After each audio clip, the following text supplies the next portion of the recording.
Está con nosotros Gonzalo Chávez, que ha estado ayer como economista invitado para precisamente hacer preguntas y comentar sobre estos planes económicos, y le damos la bienvenida y además le preguntamos qué le ha parecido esta presentación, cómo ve los planes económicos, se parecen mucho, son muy diferentes, cómo los analiza.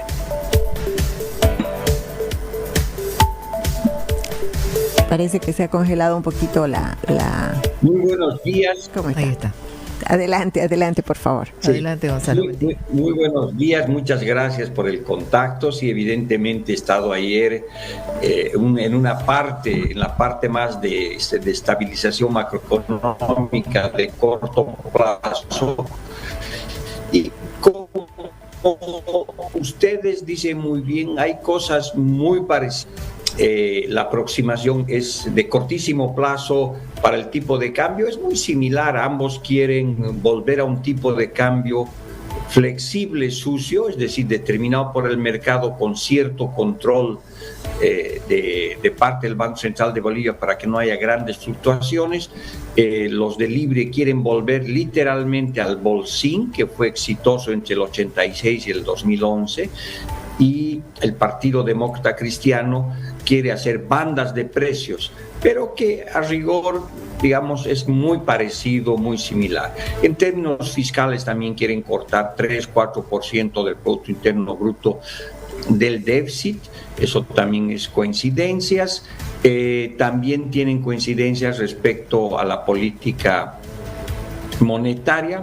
Aquí hay menos coincidencias porque el PDC sigue ofreciendo una tasa de interés pues de 3%, muy baja, tremendamente subsidiada para ciertos grupos, especialmente pequeñas y medianas empresas, y Libre dice no, eso lo que hay que hacer es sobre todo dejar que el mercado determine eso, ¿no?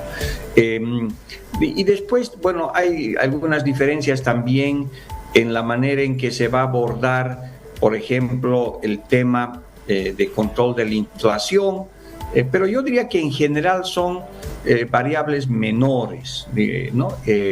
Ahora son muy volcadas en el corto plazo, son propuestas que cuando van hacia la visión de mediano y largo plazo se concentran solamente en la gestión de la política energética, ¿no?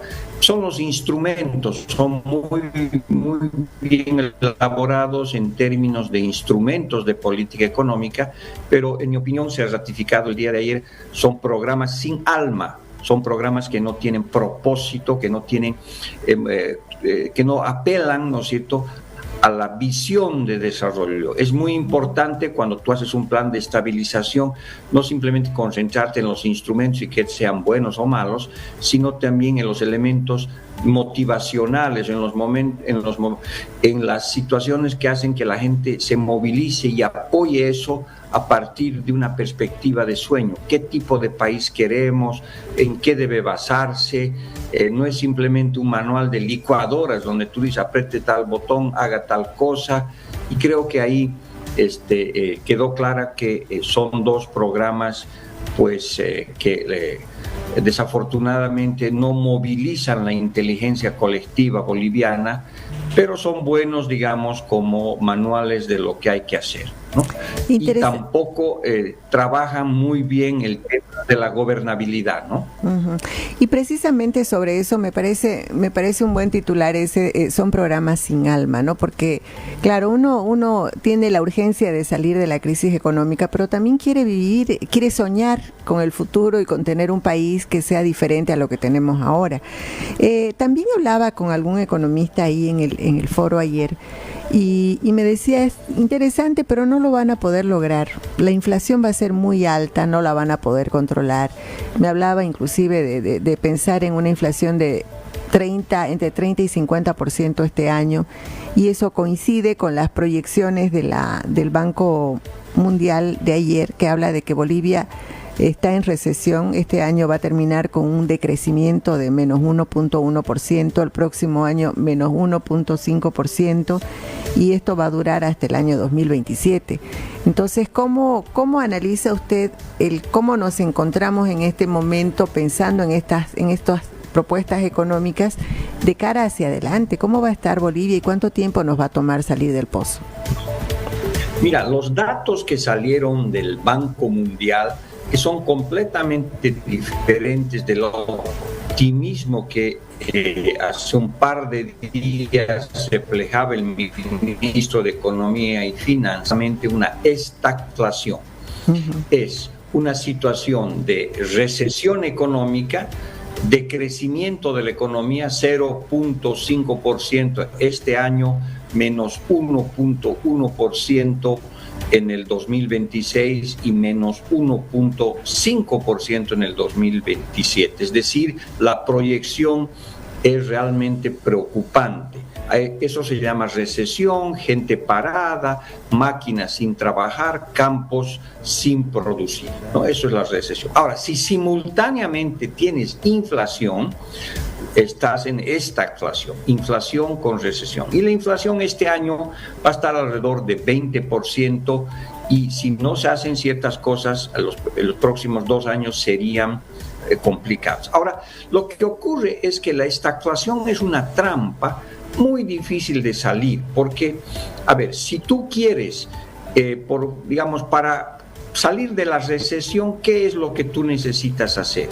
Para salir de una recesión, tú tienes que bajar las tasas de interés, tienes que aumentar el gasto público, tienes que reactivar la demanda agregada, tienes que hacer que el sector privado entre con más fuerza, etc. Pero eso puede llevar a acelerar más la inflación. ¿Ok? Entonces, la política económica está en una trampa. Si quieres reactivar, va a haber más inflación. O al revés, si tú quieres controlar la inflación, que está 20-25%, tienes que hacer políticas contractivas, subir la tasa de interés, cortar significativamente el gasto público, y eso hace que tengas más recesión, ¿no? Entonces, la estagflación es una situación económica sumamente compleja de salir, y esto le ha pasado a Japón, por ejemplo, en los 80, 90, que estuvo mucho tiempo en esta trampa, inflación y al mismo tiempo recesión, porque generalmente, digamos, si tú tienes inflación, necesitas contraer la base monetaria, por ejemplo, pero eso te va a agravar la recesión. Entonces, pues se convierte en una situación sumamente difícil de administrar la estagflación. Por eso, ¿no es cierto?, tú tienes que pensar en tu programa económico, no solamente en el cortísimo plazo, sino tienes que pensar en el mediano y largo plazo. Porque para salir de esta trampa, tú tienes que aumentar significativamente la productividad de la economía. Y para eso tienes que invertir durísimo en capital humano.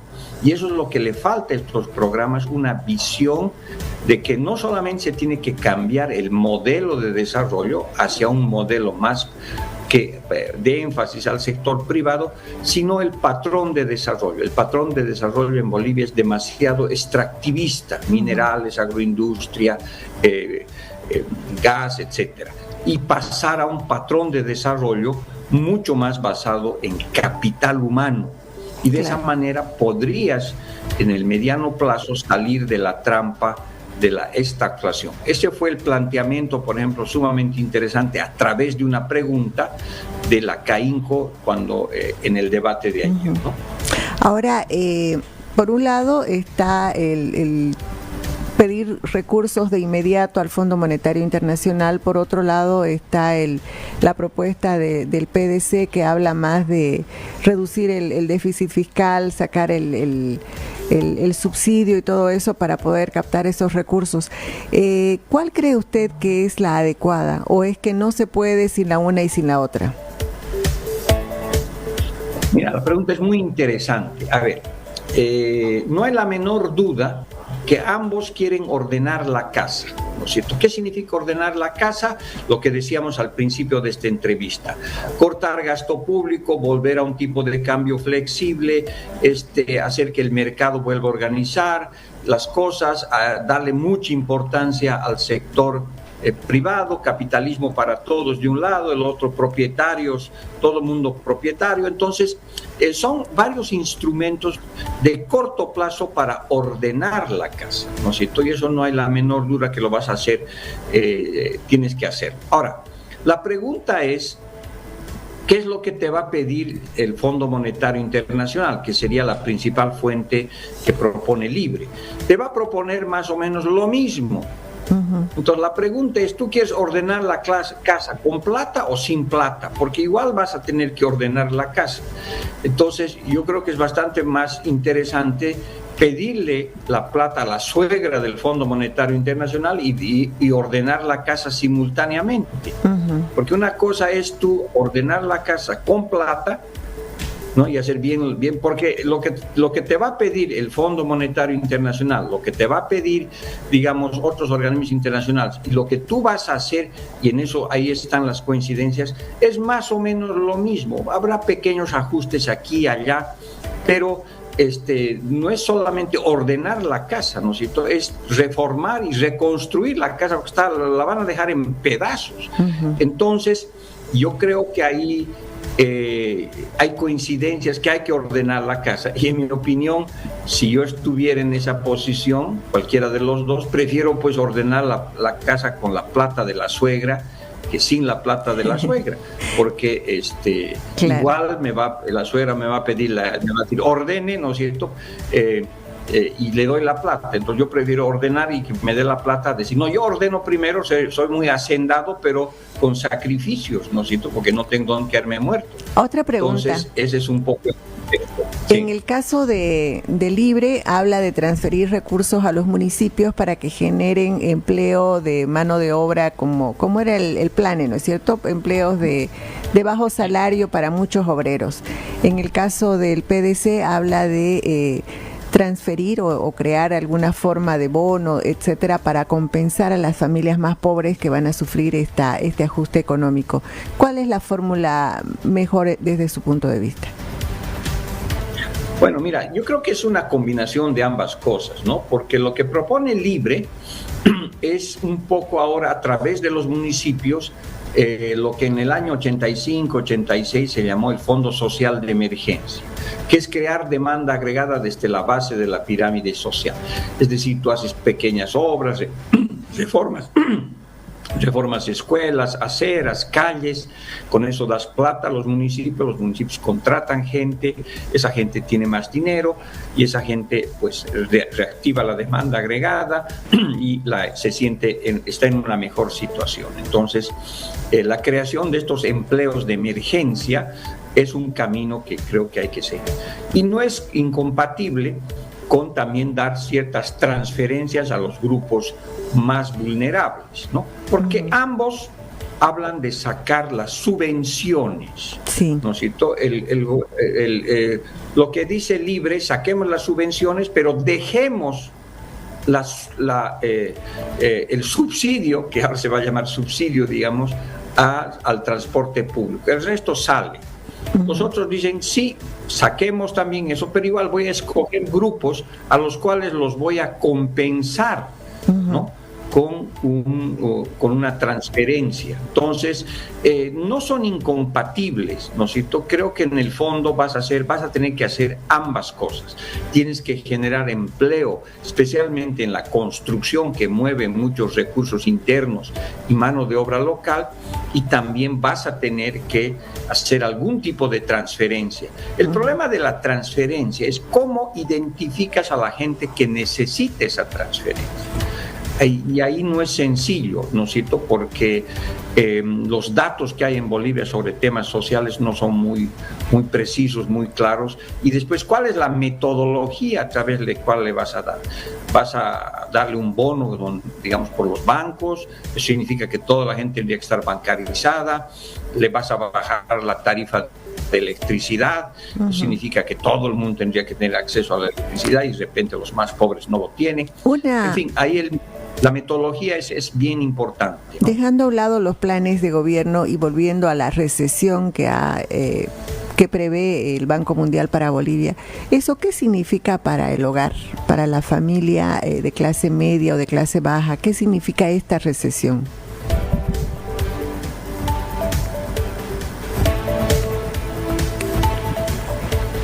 ¿Lo tenemos?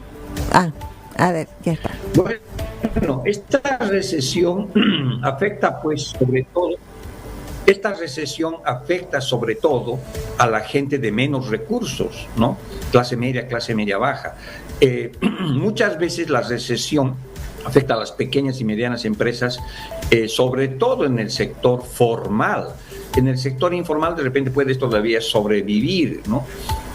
Pero la recesión afecta mucho a las clases medias y la inflación también, ¿no? Entonces yo creo que es un impacto de doble filo. Pierdes el trabajo y las costas más caras en los mercados, ¿no? Claro. Y en esa línea también, ¿cómo ve este anuncio que ha hecho ayer el presidente de YPFB, que ha provocado nuevas filas en los surtidores en busca de gasolina? ¿Lo ve porque realmente estamos llegando ya sin reservas económicas al final del gobierno, o será más bien un anuncio político? Yo creo que es una absoluta irresponsabilidad. No pueden estar lavando la ropa, ¿no es cierto?, sucia en esta situación económica que estamos viviendo. A ver, si tú ves los capítulos, esto ya está pareciendo una novela de terror, ¿no es cierto? En el primer capítulo, hace 3 días, el gobierno dice que las cosas están muy bien, que la inflación está tendiendo a la baja, ¿no es cierto?, de 0.20% en septiembre, que los indicadores macroeconómicos están muy bien y que estás lejos de una estagflación, ¿no ves? Y que el tema petrolero ya se está resolviendo, que las filas están disminuyendo, etcétera, etcétera. Entonces sale, ¿no es cierto?, el jefe del equipo económico y te dice que las perspectivas son buenas. Un día después sale el presidente de Yacimientos, la empresa estatal más importante y la proveedora de hidrocarburos de monopolio, ¿no es cierto?, y te dice, el señor no me está dando plata, y entonces eso genera pues un grado de incertidumbre, de nerviosismo, y desordena completamente el mercado, ¿no? Eso muestra que pues no hay un grado de coordinación, y muestra que la situación institucional es de una enorme debilidad. Porque no puede salir tu empresa estatal a la cual tú has apostado y dices que es el corazón de tu modelo económico, a decirte, oye, pero no tengo plata, pues el Tesoro General del Estado no me da plata para comprar diésel y gasolina, y por lo tanto eso genera un nivel de incertidumbre increíble, ¿no es cierto? Y es muy irresponsable hacer eso, especialmente en un momento de crisis como el que estamos viviendo, ¿no? Claro que sí. Bueno, muchísimas gracias, Gonzalo, por estar con nosotros. Muy valiosas sus miradas siempre para orientar un poco a la opinión pública. Muchísimas gracias. Muy buenos días, Santa Cruz y Bolivia.